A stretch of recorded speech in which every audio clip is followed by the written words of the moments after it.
Mowgli আমার দলের সদস্য শের খান। মোগলি নামকরণ হয়ে গেছে দেখছি। আজকাল আবার দেখছি জঙ্গলে আমরা মানুষদের দত্তক নিচ্ছি। ও নিতান্তই শিশু। আমার এই পোড়ামটা তোমায় কি মনে করিয়ে দেয় না যে মানুষ কি করতে পারে? কিছুদিনের জন্য আমি আমার শিকারের জায়গাটা বদলেছি বলে তোমরা জঙ্গলের আইন শিখিয়ে তুলেছ। আরেকবার মনে করিয়ে দিই, মানুষের বাচ্চা একদিন মানুষই হয়ে উঠবে, আর জঙ্গলে মানুষ নিষিদ্ধ। তুমি আইনের ব্যাপারে কি জানো? রক্ষা নিজের সুখের জন্য শিকার করা, ক্ষমতার জন্য হত্যা করা, এটাই তোমার আইন। ও আমার সন্তান, শুধুই আমার। তাই যেখান থেকে এসেছো সেখানেই ফিরে যাও পোড়ামুখ। বাঘ জানে যে জঙ্গলের এই অঞ্চলটা কার অধীনে। আমার বিশ্বাস যে ও আমাদের ধমকি দিতে আসেনি, বিশেষ করে যখন এই জলসন্ধি চলছে।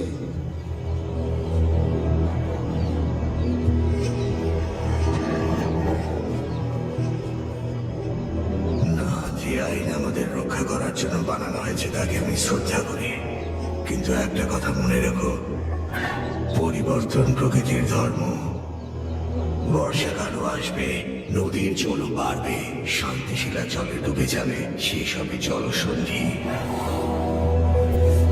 তোমরা ওকে বাঁচাতে চাইছো, ভালো কথা, কিন্তু ওই মানুষের বাচ্চাটাকে বাঁচাতে কটা প্রাণের বলি তোমরা দেবে তার হিসেব রেখো।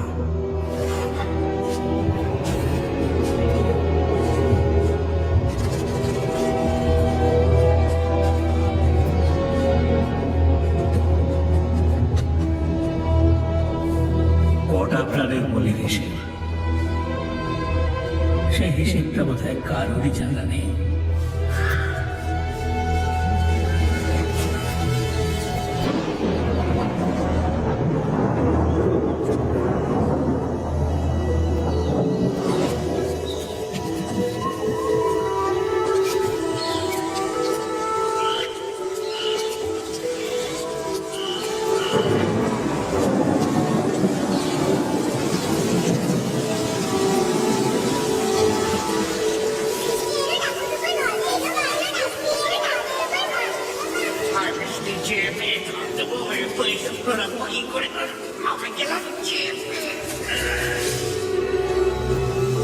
বৃষ্টি ফিরে আসার সঙ্গে সঙ্গে নেকড়ের দলকে ওই প্রশ্নের সম্মুখীন হতেই হল।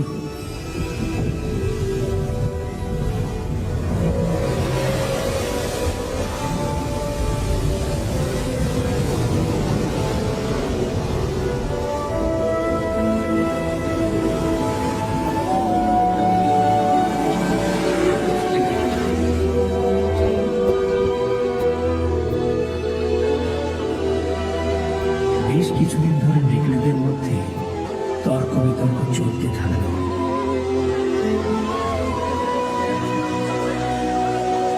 ওরা কি নিয়ে কথা বলছে দাদা?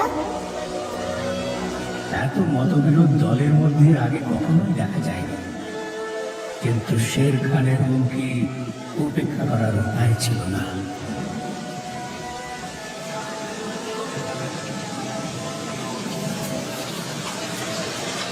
দাদা তুমি ওখানে যেও না, মানা আছে।